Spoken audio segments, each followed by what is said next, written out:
As a local community grows tonight, a group of neighbors out in West Roseville worry that growth is outpacing cell service. They emailed To The Point saying that they spent more than a year reaching out to the city of Roseville, wireless service providers, and also state regulators looking for answers. ABC 10's Becca Habegger spoke with them and joins us now with a closer look tonight. Yeah, Alex, pretty much everyone with a cell phone has experienced the frustration of a dropped call or finding yourself in a patch of spotty service when trying to send a message. It can be inconvenient at best and dangerous at worst. The West Roseville neighbors I spoke with today say it is a daily struggle. Here at Heritage Solaire, a 55-plus gated community on the western edge of Roseville, residents have plenty of amenities, but not reliable cell service. Where we're just sitting there, I had 2 bars, and they're just coming into the gate, I dropped down to 1. Ken Mendelson and his neighbor Kate Rosenlieb lead a group of residents concerned about what they call dangerously bad service. I have an elderly mom who depends on me, and she doesn't live here. So I need to be able to communicate with her and her caregivers and her doctors on a regular basis. And many times I've had calls drop when I'm on the phone with a caregiver or a doctor. And it's not safe. She says she has invested more than $1,000 on an antenna and booster just to get better cell service in her own house. Ken, too. Since I put mine in, I no longer have drop calls in my home.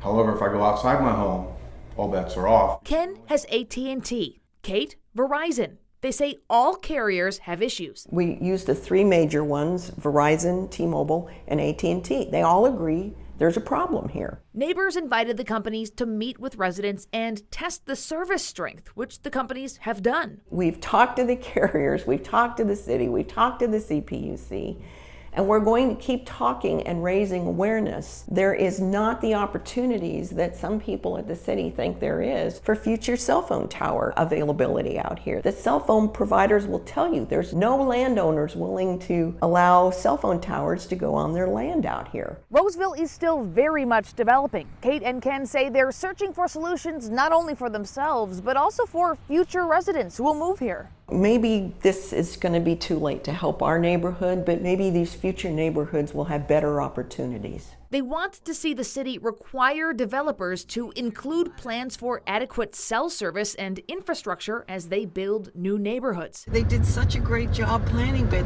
not on cell phone service. Kate and Ken say no current or planned towers and cell service arrays in their area are powerful or close enough to provide reliable service, and worry the problem will only grow as more people move here. It's not going to help us. I shared neighbors' concerns with the city of Roseville, which responded in a statement. Telecommunication facilities are allowed in every zoning district within the city of Roseville, but laws limit local government authority over cell towers. Ultimately, it is the wireless carrier's decision whether to propose a tower in any area of the city. The city of Roseville remains committed to listening to residents, sharing community concerns with wireless providers, and doing everything within its authority to help facilitate solutions. We will continue to be an advocate for our community. I reached out to the 3 big wireless service providers. Since this involves multiple carriers, Verizon pointed me to CTIA, a national trade group representing the wireless communications industry. I did not hear back from them by deadline. AT&T says it has invested more than $14 billion into its network in California over the past 5 years, more than 1.2 of which is in the Sacramento Valley. Adding, in part, we understand the community's concerns and we continue to work with residents and the city to identify potential solutions to improve wireless service. T-Mobile acknowledged my request but did not provide a statement by deadline. We did end up hearing from T-Mobile, and we'll have their statement on our website. Now, should wireless service providers be subject to service standards? The California Public Utilities Commission, CPUC, wants to hear what you think. Providers of wired communication, including landlines, are subject to minimum service standards. The CPUC, which regulates telecommunications in the state, told me when I reached out today it currently has an open proceeding to decide whether those standards should apply to wireless carriers as well. How you can weigh in is at abc10.com/links. Alex. All right, Becca, thank you. And I do want to mention this group of neighbors actually reached out to us after our special on West Roseville and what's being done to keep up with the demand in this area.